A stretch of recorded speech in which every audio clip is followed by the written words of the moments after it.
Banyak orang berpikiran bahwa surat wasiat hanya untuk orang tua atau orang-orang kaya. Pilih jenis surat wasiat. Wasiat holografis. Jika seseorang meninggal tanpa wasiat atau meninggalkan tanpa meninggalkan wasiat, maka pembagian harta warisan akan mengikuti hukum yang berlaku. Tanpa surat wasiat, harta yang kita tinggalkan bisa jadi sumber konflik keluarga.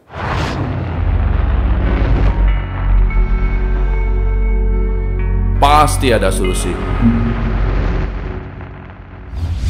Bicara cerdas, pasti ada solusi. Ada beberapa konsultasi kepada saya, apakah penting surat wasiat tersebut? Menurut saya, jangan ditunda. Pentingnya membuat surat wasiat sejak dini. Banyak orang berpikiran bahwa surat wasiat hanya untuk orang tua atau orang-orang kaya. Padahal, tanpa surat wasiat, harta yang kita tinggalkan bisa jadi sumber konflik keluarga. Video ini kita akan bahas apa yang terjadi jika seseorang meninggal tanpa wasiat, cara membuat surat wasiat yang sah, dan bagaimana mengelola warisan agar tidak memicu masalah. Simak sampai habis.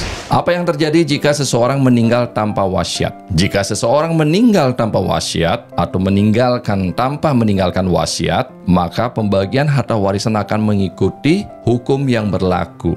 Misalnya, yang pertama, hukum perdata. Jika beragama non-muslim, harta dibagi sesuai Kitab Undang-Undang Hukum Perdata atau KUH Perdata. Yang kedua, hukum Islam. Jika beragama Islam, pembagian warisan mengikuti hukum faraid. Yang ketiga, hukum adat. Beberapa daerah memiliki aturan sendiri yang bisa berbeda dari hukum nasional. Tanpa wasiat, ahli waris bingung atau bahkan bertengkar soal pembagian warisan. Hal ini bisa berujung pada sengketa keluarga yang panjang. Sekarang cara membuat surat wasiat yang sah. Bagaimana caranya? Supaya sah secara hukum, surat wasiat harus dibuat dengan cara yang benar. Berikut langkah-langkahnya. Yang pertama, pilih jenis surat wasiat. Wasiat holografis. Ditulis sendiri oleh pewaris dan harus didaftarkan ke notaris. Wasiat umum dibuat di hadapan notaris dengan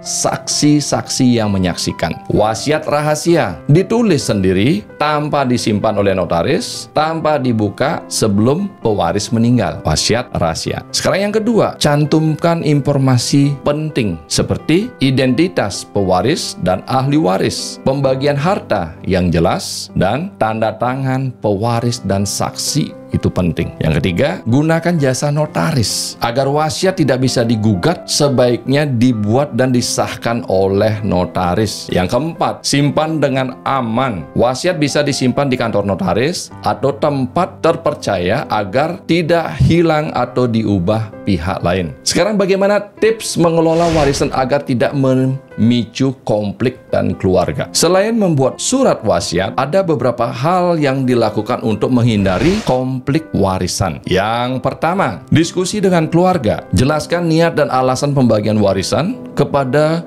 keluarga sebelum wasiat dibuat. Yang kedua, bagi harta dengan adil, bisa berdasarkan hukum yang berlaku atau kesepakatan keluarga. Yang ketiga, tunjuk eksekutor wasiat, orang yang terpercaya yang akan memastikan wasiat dijalankan sesuai keinginan pewarisnya. Yang keempat, perbaharui wasiat jika diperlukan. Jika ada perubahan dalam keluarga atau aset, jangan lupa memperbaharui surat wasiat. Membuat surat wasiat sejak dini bukan berarti mengharapkan hal buruk terjadi, tapi justru untuk memastikan keluarga kita tetap harmonis di masa depan. Jadi jangan ditunda lagi. Dan kalau video ini bermanfaat, pastikan like, share, dan subscribe supaya semakin banyak yang sadar pentingnya perencanaan hukum keluarga. Sampai jumpa di video berikutnya. Semoga bermanfaat. Salam sehat, berbahagia.